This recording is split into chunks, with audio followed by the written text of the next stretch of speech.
So I would just like to say thank you very much for coming. The show's over. No, just kidding. Tsaka dinisco lights niyo ako dyan, ha? Medyo nagulat ako. Today we will have a very, very special speaker. And after that, may we just say that you drew lots, right?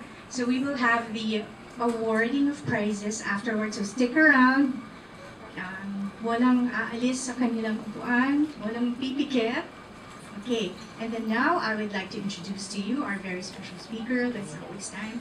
He's one of the most sought-after speakers and preachers both in the Philippines and abroad, a full-time lay preacher and a spiritual advisor of various charismatic communities in Manila, finishing his BS, Bachelor of Science, in Electronics and Communications Engineering at the De La Salle University. He later taught at the De La Salle College of St. Benilde. He earned his master's in religious studies at the Don Bosco Center of Studies, graduating magna cum laude lang naman. He is the founder of Creative House Ministry, a group specializing in retreats and recollections for schools, parishes, and corporations. He's also a recording artist with 2 Christian albums recently turned platinum, namely Ikaw Lamang and Big in God's Eyes. He is also author of the best-selling book entitled Happy Secrets to an Obedient Life, which I think you saw there. They're available together with his other titles, Today's Your Day, Lasting Gifts, and Scandalous Grace. And aside from that, he's a regular columnist of the #1 inspirational magazine in the Philippines, Kerygma, and its sister publication, Fish. He has been serving for more than half his life in various capacities as concert director, spiritual advisor, entrepreneur, and writer. Without further ado, let us all welcome, with a warm round of applause, Mr. Aaron Godna.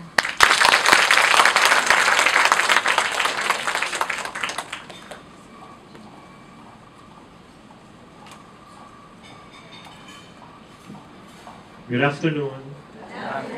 Do you believe you will be blessed today? Yes. Can you look at your friend beside you? Can you tell that friend, you will be blessed today?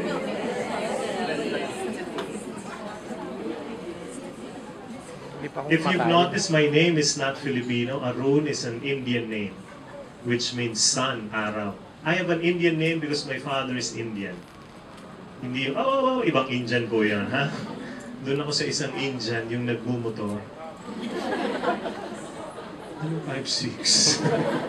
Tama, ang tatay ko'y Bombay, pero ang nanay ko po ay Filipina. Ang nanay ko'y Waray.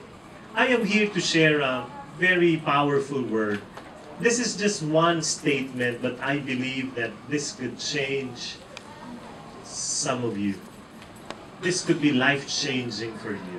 I will not talk about any other thing. Yun lang, babalik at babalikan ko yung statement na yun. Kasi gusto ko yun lang iuwi ninyo. Are you ready? Yes. Tingnan nyo nga yung katabi nyo. Ready na ba yan? Ready? Game? Yes. Who among you here, you would like to have a lot of money? You want to be wealthy. Magkapera. Sige, huwag kayo mahiya. Alright. Sino rito gusto magkaroon ng bagong bahay at lupa? Yan. Very good. Gusto magkaroon ng bagong kotse? Yan. You want to go abroad for a vacation trip? Who among you here, you would like to have a sexy body? Lahat bigla, no? Of course talaga, no? Lahat nung tinanong ko sa inyo and you said yes, they are good goals. They are all good goals. Having a lot of money is a good goal. Having a new house is a good goal. Having a new car is a good goal. Going trip abroad is a good goal. Having a sexy body is a good goal. But it is just a good goal. Good goals lang yun. Hindi siya dapat ang pinakarurok ng inyong tadhana. Kaya ano dapat? Ito yung aking thought. Let love be your highest goal. Love should be the highest goal. So this is what I will talk about. Do you like this topic? Kasi pag ayaw nyo, pwede kong palitan. We can talk about purgatory if you want. No? So let love be your highest goal. Can you hold someone's hand, your friend? Sige, hawakan nyo nga yung kamay. Sabihin mo nga sa kanya, let love be your highest goal.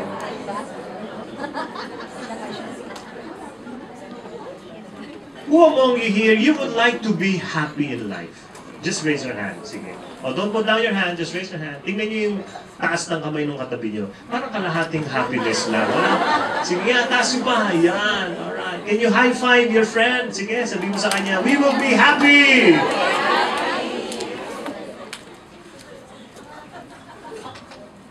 If you want to be happy, you have to have happy relationships. Do you agree? Because no matter how rich, popular, intelligent, beautiful, successful you are, if you don't have happy relationships, you will never be happy. Do you say yes to that? Yes. No matter how rich you are. Dati akong professor sa theology sa Binil, I was teaching my class one time about money will not make you happy. And all of a sudden, there was a student of mine, young man, raised his hand, and he said, "Sir, can I share?" Tapos itong young man na to, ito yung comedian ng class, yung alam mong ihihiri to, tapos tatawa kaming lahat. But this time, he was serious. So sabi ko, sure, stand up. Tayo siya. Tapos he looked at his classmates. Tapos sabi niya ganyan, alam niyo naman, mayaman ako. Tapos tinignan ako, sabi nga yan, sir, alam mo naman. Sabi niya, totoo lang, I am very rich. Sabi niya, sir, nakatira ako sa Ayala, Alabang. So biniro ko, sabi ko, over neighbors. Hindi tumawa. Seryoso siya talaga. Tapos sabi niya ganyan, pero sir, tama kayo. Hindi porket mayaman, masaya. Tapos sabi ko, bakit? Sir, mayaman nga kami, pero minsan ko lang makita si mami at si daddy. Palagi silang wala. They're busy with our businesses. Minsan ko lang sila makita, minsan lang nila ako makita, pinapagalitan ba ako? Kaya tama kayo, sir, hindi porket mayaman, masaya. Kaya huwag kayo naiinggit sa mas mayaman sa inyo. Kasi pwedeng hindi nyo alam, di sila tunay na masaya. Tingnan nyo yung katabi nyo, di ba? Ang saya niyan. Kahit wala namang masyadong pera. Pinoy na Pinoy yan eh. Alam niyo yun, yung Pinoy na Pinoy. Yung tawa ng tawa, tapos sasabihin mo, ba't tawa ng tawa pare? Wala akong pera. Pinoy na Pinoy. Di ba? But that is true. No matter how rich you are, if you don't have happy relationships, you will never be happy. Yung iba, laki-laki ng bahay, pero hindi naman nagkikita. Pagpasok ng tatay, anak, anak, anak. Umiingko sa laki ng bahay. Wala yung mga anak. Pero yung ibang may hirap, wala akong pera, pero ang saya. Bakit? Palagi magkakasama. Uy, anak! Anak! Anak! Anak! Ang liit kasi. hindi magkahiwa-hiwala. Kaya, it is not wrong to have money, to be wealthy. It's not. Kasi yung iba, ang mindset ka agad, pag mayaman ka, masama ka. Hindi totoo yun. Kung ang lahat ng mayayaman masama, di, masama pala ako. Di ba? Hindi, but it is the highest goal. Yeah, pursue wealth, but it is just a good goal. Love should be your highest goal. So how do you do that? How do you pursue riches, wealth, at the same time having happy relationships? A lot of things. One tip is this. Enjoy the simple before the complex. Enjoy what you have before getting something else that might complicate your life. I usually give talks to corporations. Ang invitation nila sa akin, madalas na, retirement. Nagbibigay ako ng talk sa mga magre-retire. Tingnan nyo nga yung katabi niya kung pa-retire na yan.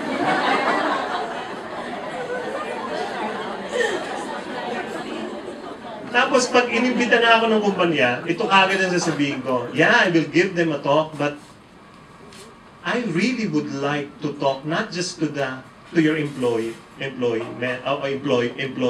I would like to talk to their families. Can they bring their whole families with them? So darating, asawa, mga anak, minsan dalawa pa yung asawa, yung talagang hirap dito, no? Because I would like to talk to everybody. Kasi ang retirement, hindi lang yan yung empleyado nagre-retire, buong pamilya. So I need to talk to them. So part of that talk is telling them this. You have to enjoy the simple before the complex. Sabi ko, kitang-kita ko sa mga mata niyo, ang sasaya na ninyo. Kasi mamaya, you're going to get your checks. You will be millionaires already. Mga mukha nila, talagang smile. Pero sabi ko, kitang-kita ko rin sa mga mata niyo, bukas na bukas, bibili kayo ng malaking TV.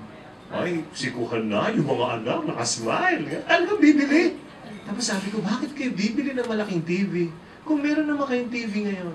Tapos maririnig mo, sasagot sila, brother, kasi maliit yung TV namin. Sabi ko, lumapit ka nga, laki yan. Bibili ka ng malaki, nalayo ka naman. Diba? Enjoy the simple before the complex. A lot of women here, you will relate with this next thing. I would like you to look at the screen, everyone. This is the most expensive bag in the world. Most expensive bag. How much do you think it costs in pesos? Ha? Hula lang. Sigaw niyo lang. Magkano kaya ito? 2 million, higher than 2 million. 10 million, higher than 10 million. 50 million, higher than 50 million. 500 million, sobra na yon, no? Baba niyo pa. 100 million, higher than 100 million. 200 million, baba nyo pa ng konti. 150, taas nyo pa ng konti. 175, ibaba nyo ng 7. Para nag-isip pa yung iba. 168 million pesos. Saan nabibili yan? Sa 168. The most expensive bag, 168 million. Pag ikaw may bag na ganyan, you need bodyguards.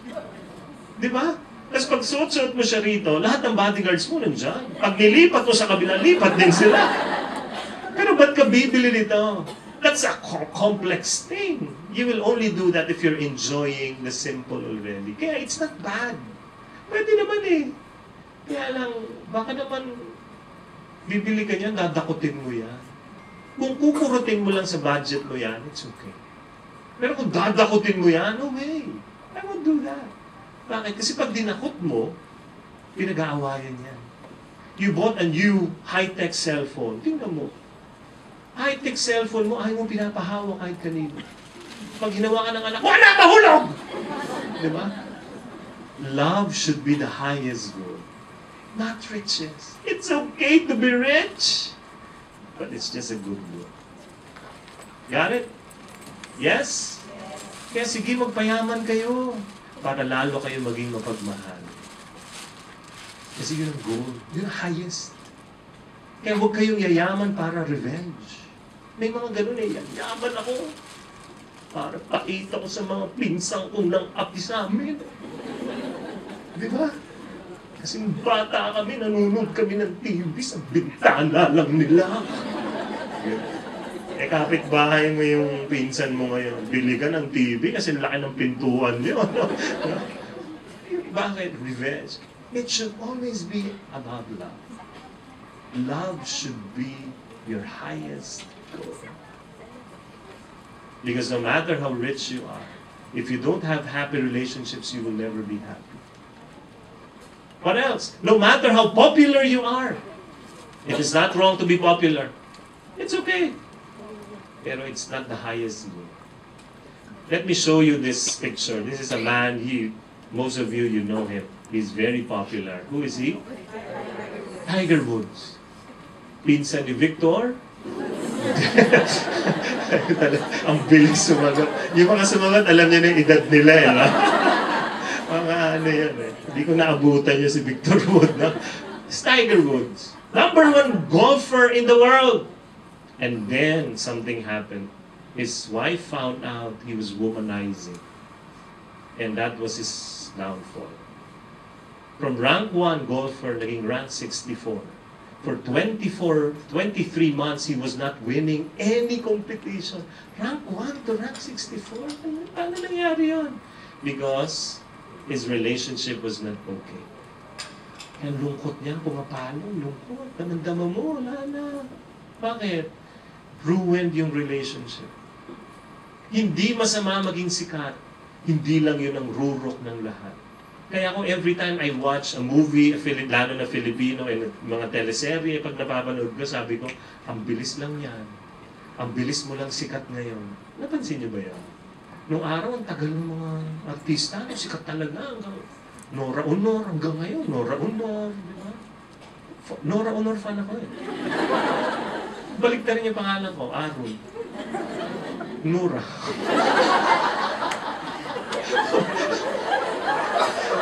Ano ba dito sa tatay-tatay ko? Naranyan ba? Bilmanya naman sila, no? Pero ngayon, ang bilis. Di ko nakilala kung sino yung sikat. Meron akong kaibigan na preacher, he told me last night, when he was still very, very young, pero he was part of a band already, he went to a studio, and he was about to perform. There was a very popular guy there, who has a very popular song.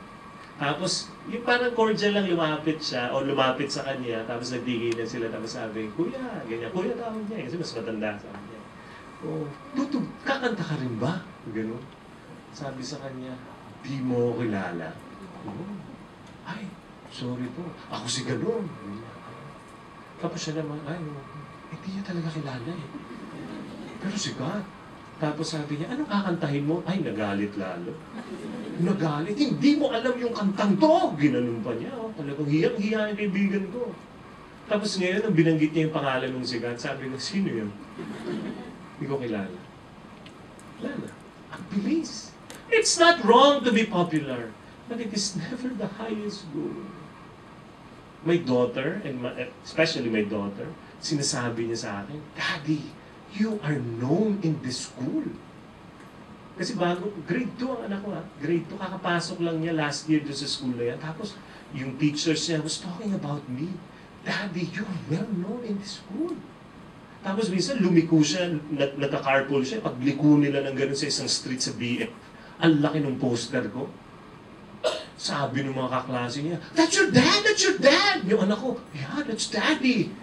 Tapos kinikwento niya, Daddy, you're so popular. Ako naman sabi ko, ay, well, that's true. Pero, anak, it's not important. It's not important. Love should be the highest goal. Tingnan niyo nga yung katabi niyo. Sikat ba yan?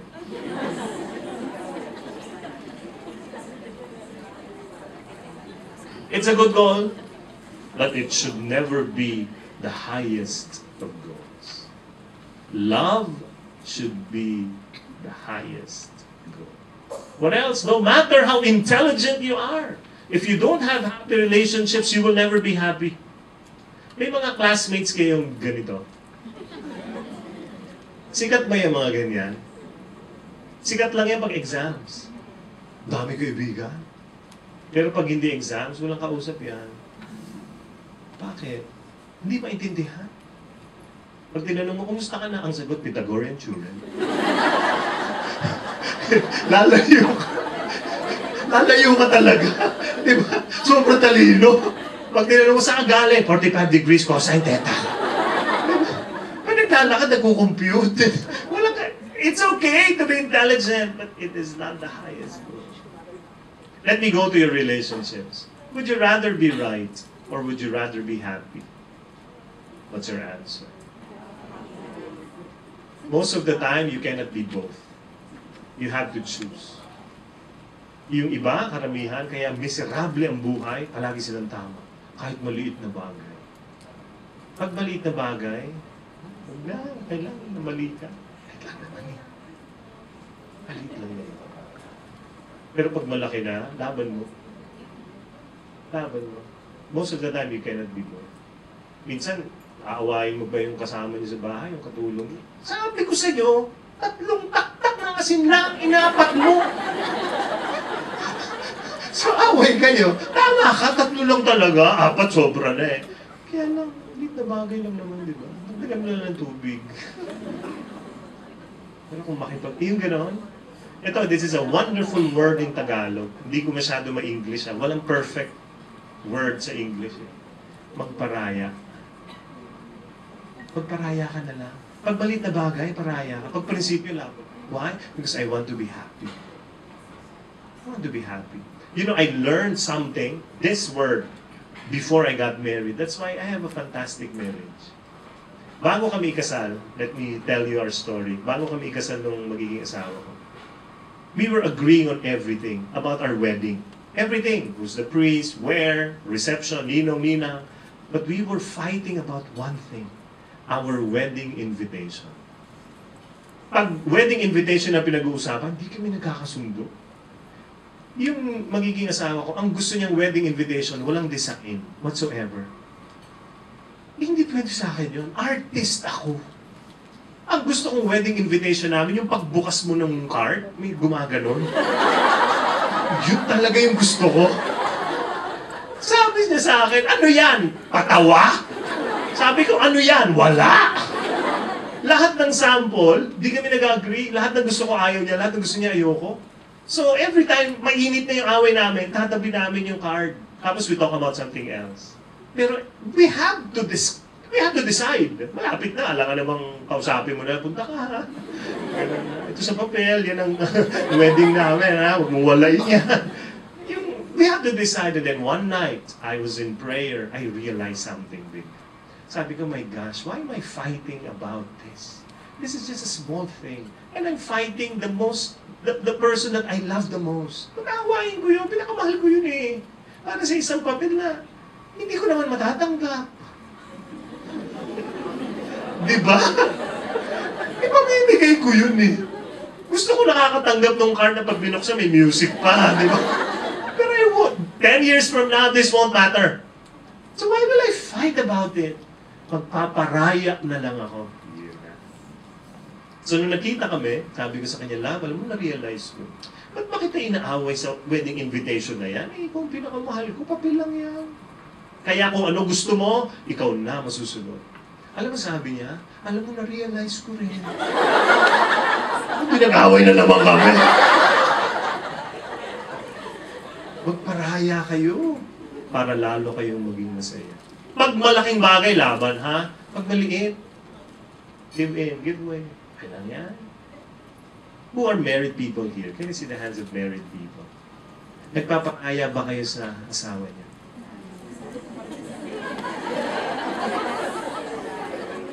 O palagi niyong pinipilit ang gusto niya? Halaga yun, ha? Sometimes you weave in your plans, pero pagka alam mong maliit na bagay, sige, what you like. Ay, nako, your love will grow. Your love will grow. Naalala ko yun ako, I weave in my plan. Kasi we want to watch a movie, kami mag-asawa. So, movie date kami, hawak ko kamay niya, punta kami sa isang movie house. Tapos dun sa, yung ticket seller, sabi ng asawa ko, ano papanoorin natin? Eh ako naman alam ko na eh. Sabi ko, di ko alam. Pero nakapila na ako doon, alam ko na eh. Pagdating namin ganyan, sabi ko, Miss, anong movie? Sabi nung nagtitinda, Conan the Barbarian. Yun ang gusto ko eh. Sabi nung asawa ko, ay, tapos ginanon ako. Tapos mumuso sa kabilang ticket booth. Gano'n. Pagtingin ko, No Other Woman. Yun ang gusto niyang panoorin.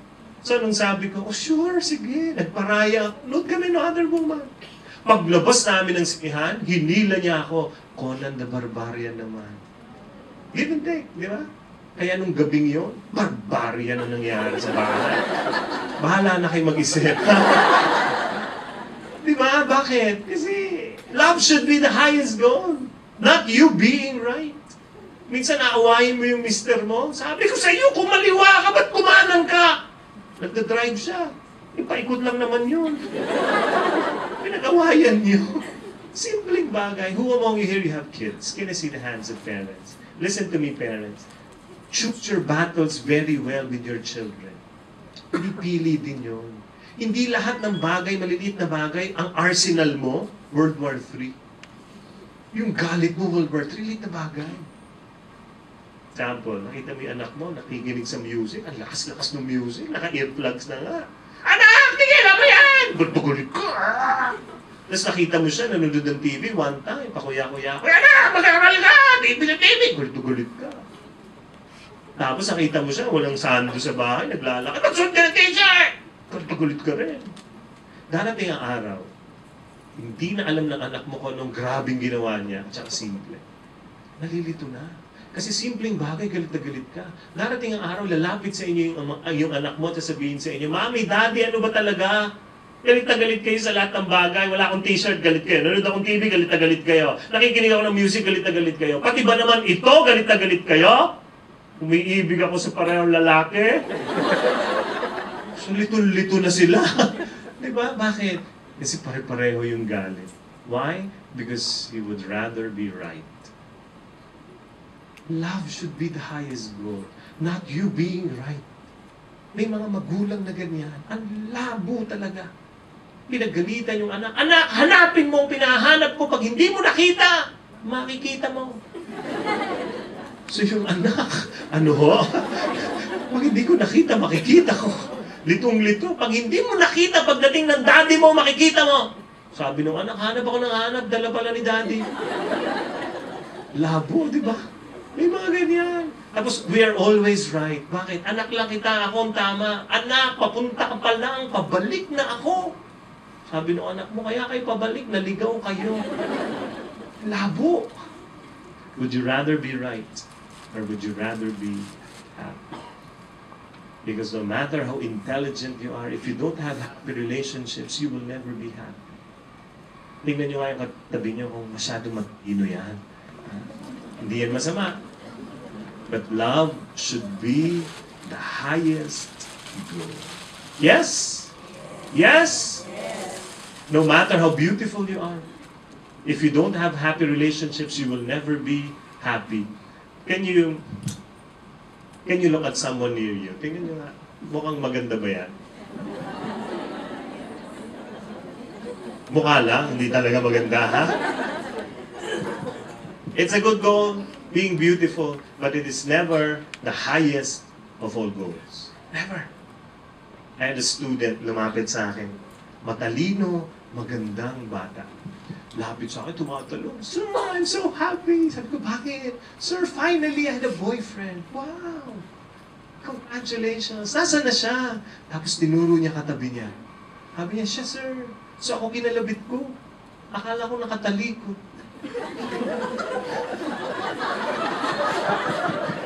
Nakaharap na pala yun. Mukhang likod. Nakakita na kayong taong mukhang likod. Akala ko nakatalikod. Nakaharap pala yun. Alam mo, nung ginano niya yung buhok niya, na-recognize ko, naawa ako dun sa estudyante kong babae. Kasi ito yung estudyante ko to sa kabilang section, yung lalaki. Ito yung estudyante kong walang kwenta. Alam niyo yung walang kwenta? Habang nag-lecture ako, nandun siya sa isang sulok, naglalaro ng laway. Sabi ko, kawawa. Kawawa ang babaeng ito. Ito ang boyfriend niya, kaya kinamayan ko yung condolence. Just imagine. After 2 weeks, lumalapit sa akin yung babae, umiiyak. Sabi ko, what happened, sir? Iniwan na ako ng lalaki. Ay, napasigaw ako, purihin ka, Panginoon. Hallelujah! Di ba? Ang ganda, ang talino, pero hindi maganda relasyon. Malungkot. Hindi masama maging maganda. Dapat, if you're married, you have to be beautiful, especially for your husband.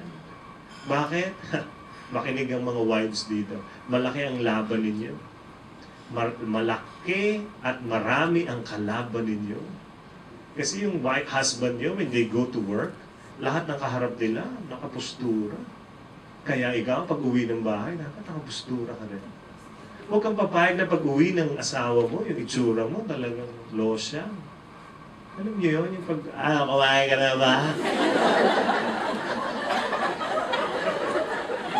Tanggal pa pustation, kumain ka na ba? Yung mister mo, sa labas na lang. Labas na lang ako. You have to be beautiful for them. You have to be. But it is not the highest of all goals. Beauty is a good goal.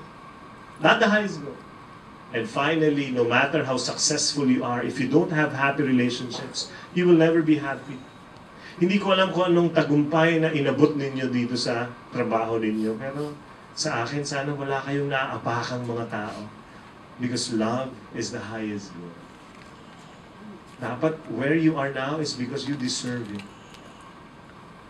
You deserve it.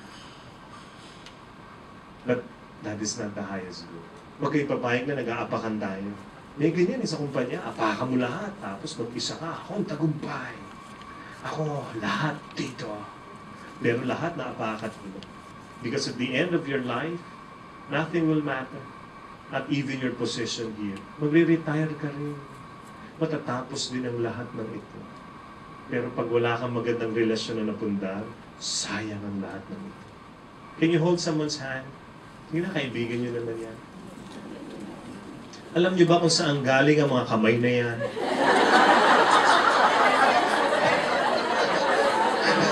Nagtatanong lang ako, ha? Sige, can you shake that hand? Sige, tapos sabihin mo, tingnan mo siya sa mata, sabihin mo sa kanya, magre-retire ka rin.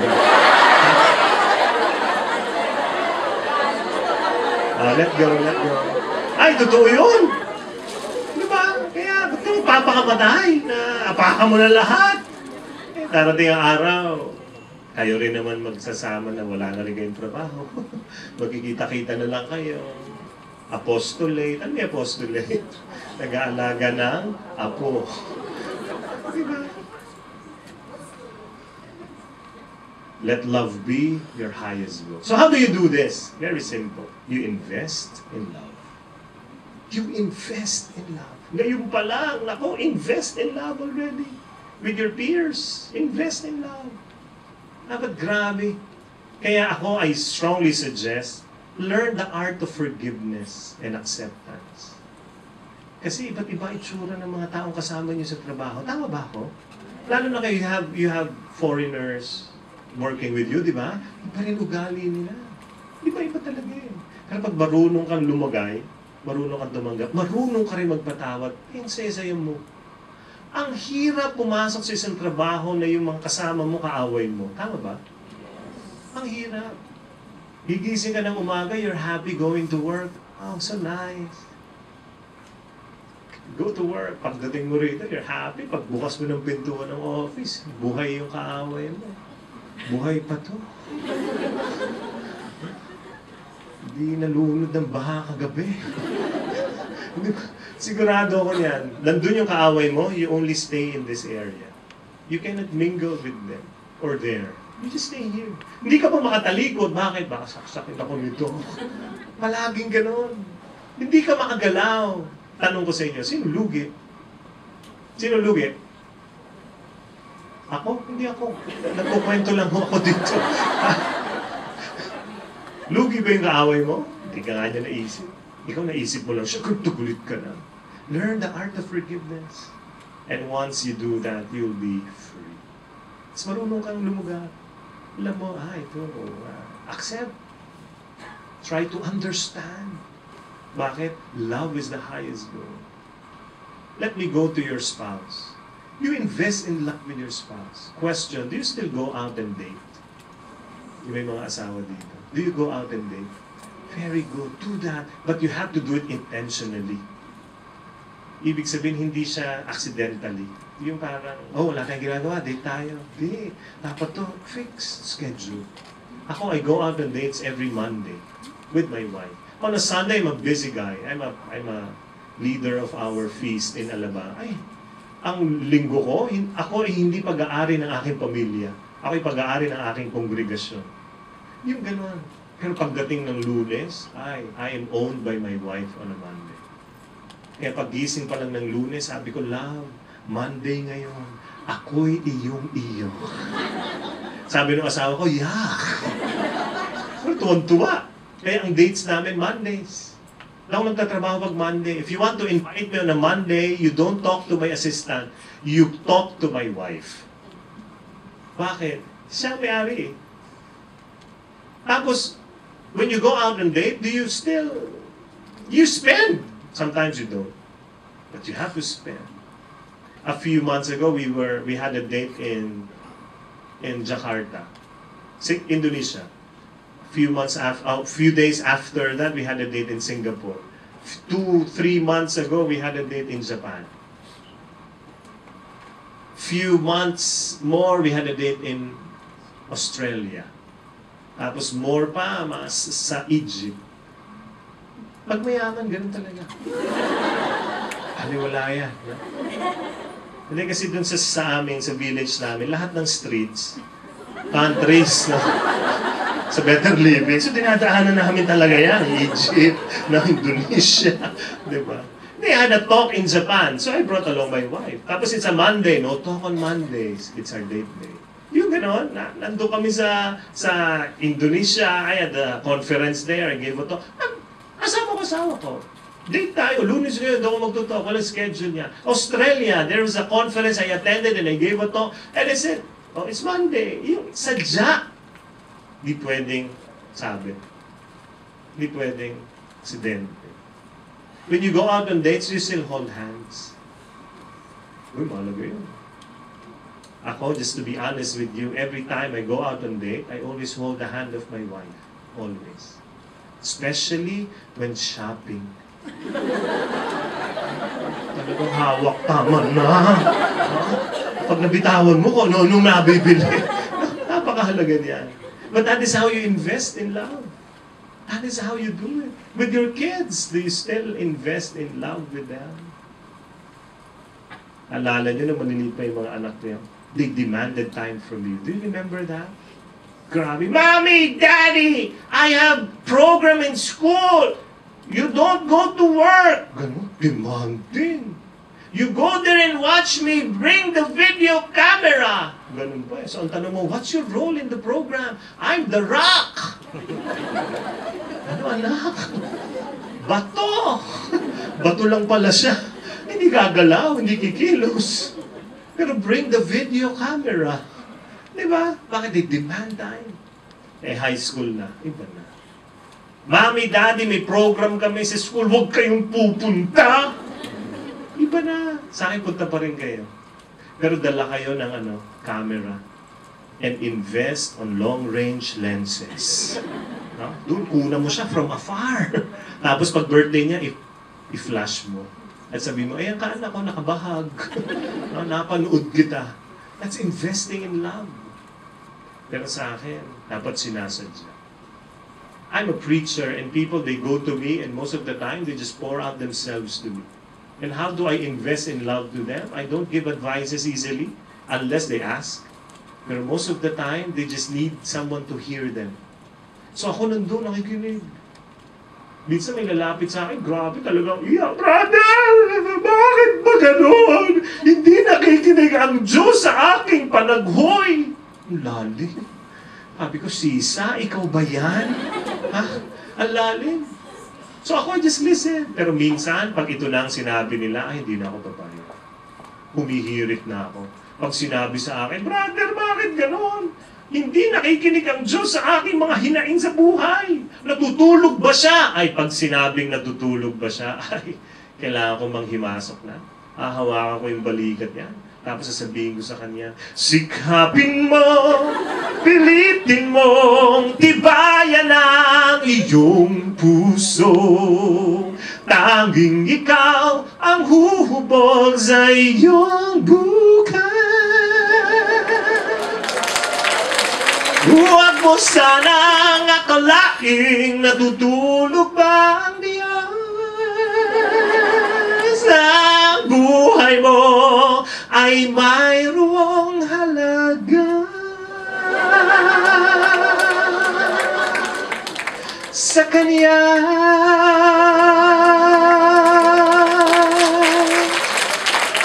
Kasi alam niyo gagawin, magpupunas ng luha. Tapos sasabihin, brother, pa-autograph. Invest in love. It is very crucial. Why? Because love is the highest of all goals.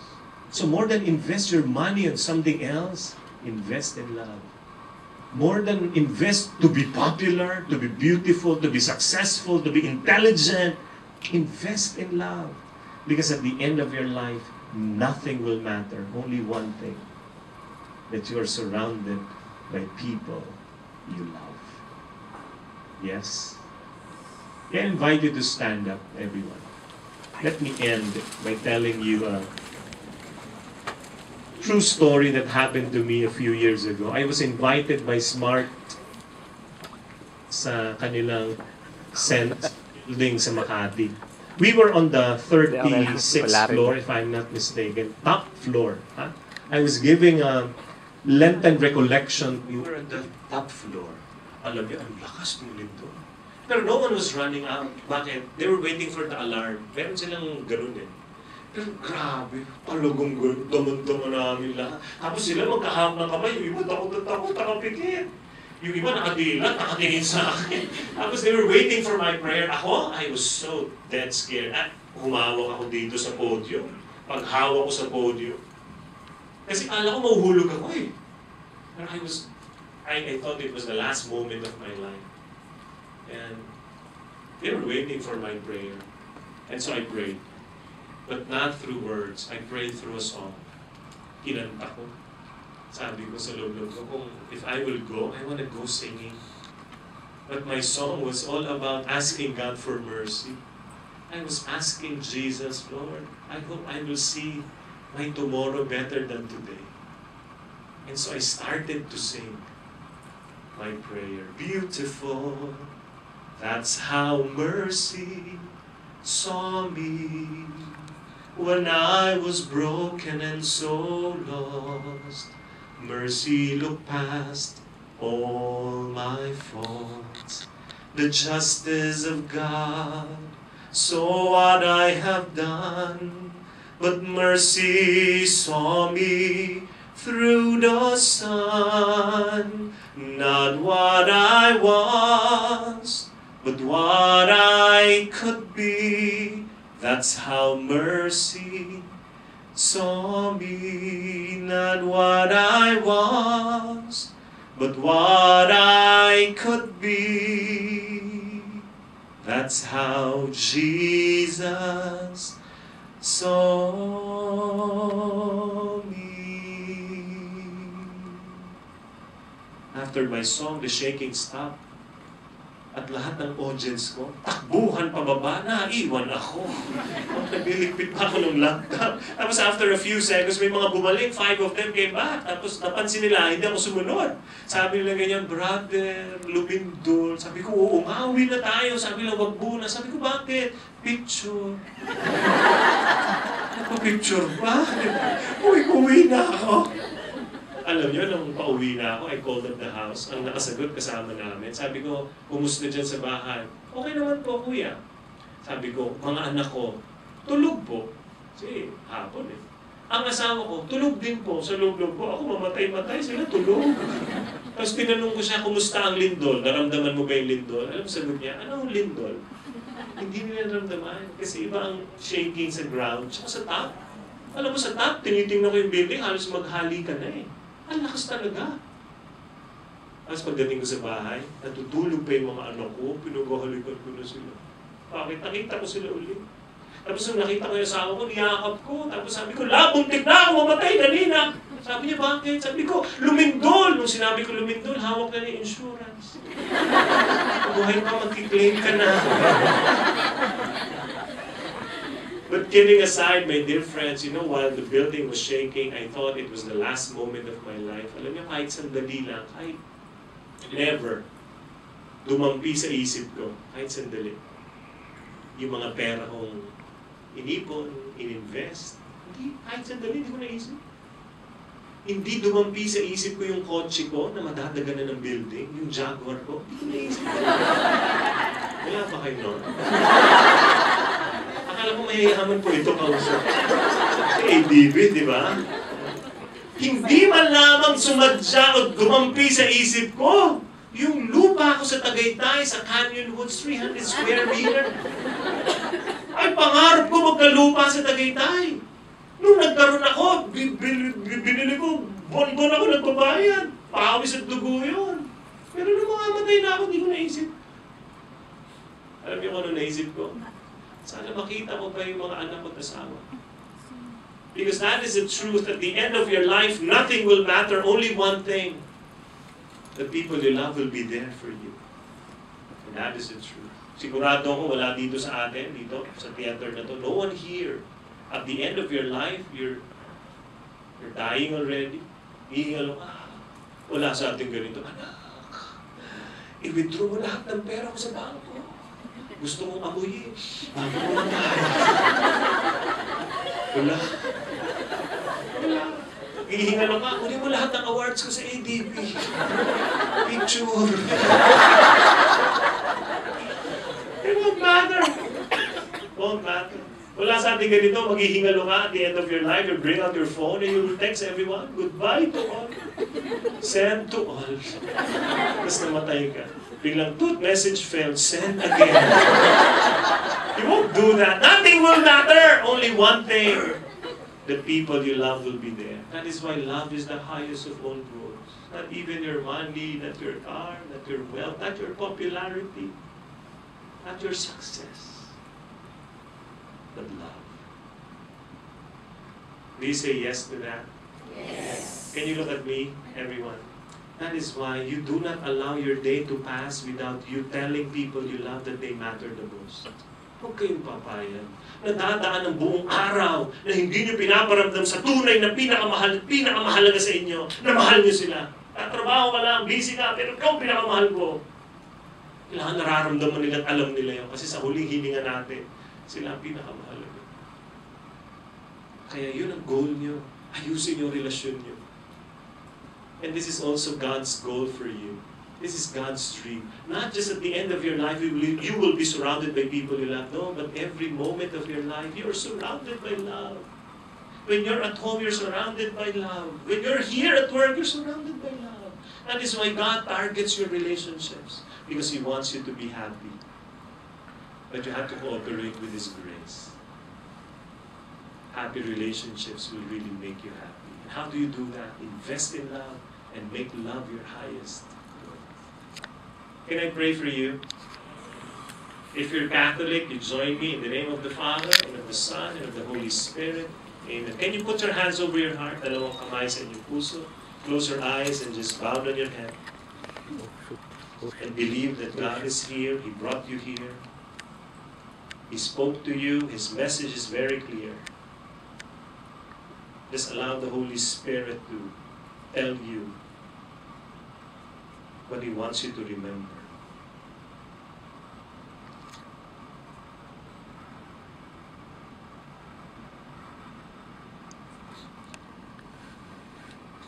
Father in heaven, we thank you for this wonderful time. You have spoken to us.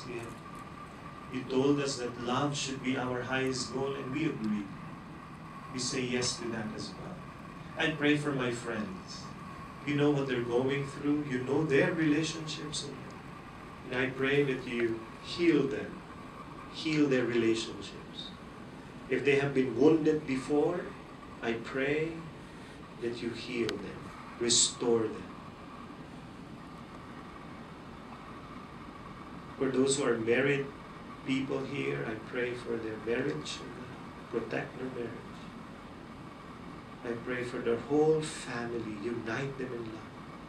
Let our children grow up believing in you and surround them with good friends all the days of their lives. I pray for their workplace here, O God. I pray that you send your Holy Spirit upon them so that they will always give their best, and let them also be surrounded by good friends and by love. And I pray, O Lord, for a wonderful relationship with you, so that we will truly be happy. And I lift up to you all their dreams, all their prayers. Open the gates of heaven now and say yes to them. Send resources that will agree upon their dreams. And we thank you, O Lord, for your word, for your message today. This is our prayer we claim in the mighty name of Jesus, your Son, who lives and reigns together with the Holy Spirit, one God, forever and ever. Amen. In the name of the Father, Son, and Holy Spirit. Amen.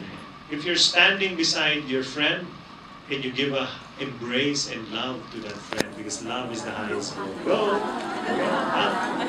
Embrace.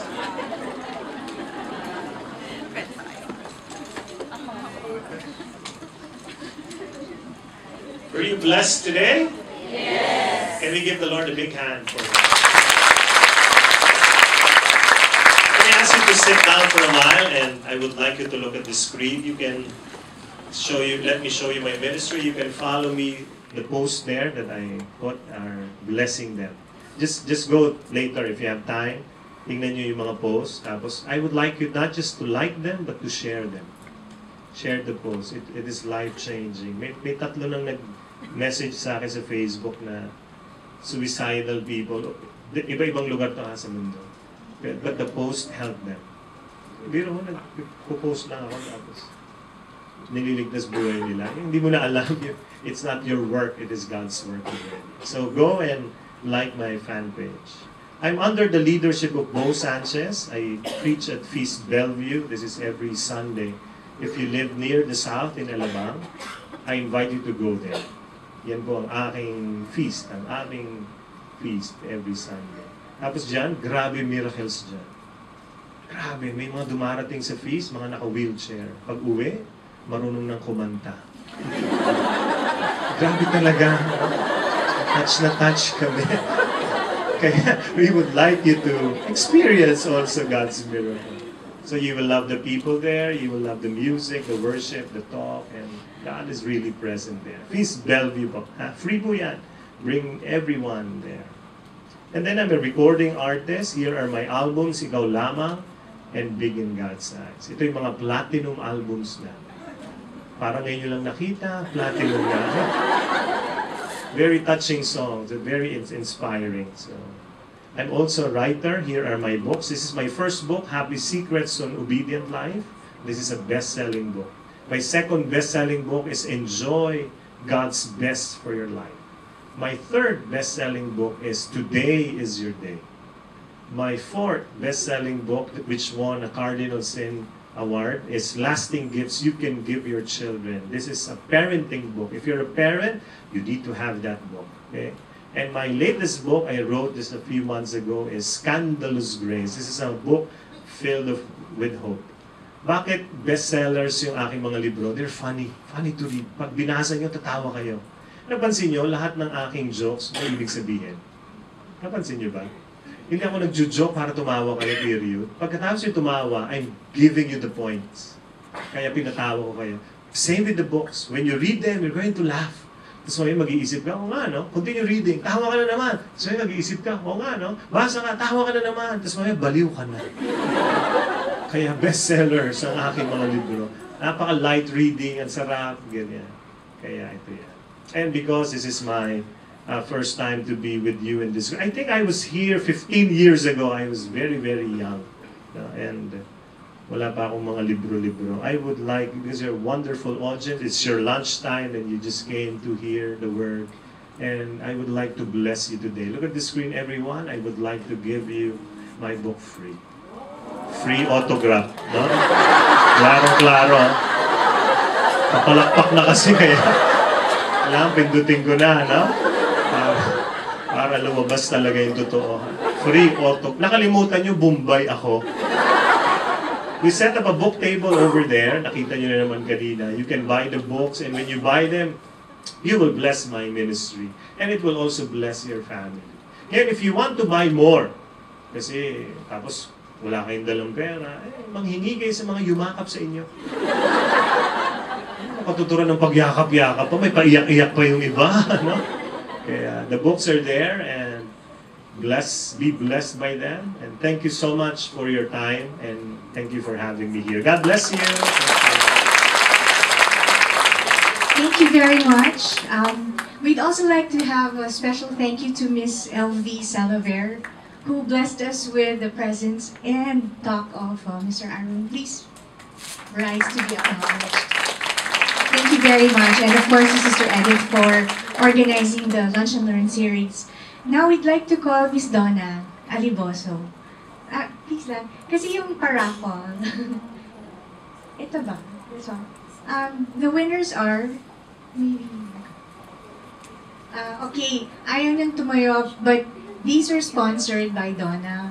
And Sister Edith asked me to advise you because baka magtaka kayo, but ang yaman ng Living Light na ano ba to, cake, no? Something. And she said it's daw for pa-birthday niya for Mama Mary's birthday this September. And also, can you please sing September 28 daw yung birthday, sabi ni Sister Edith. Happy birthday to you. Happy birthday to you.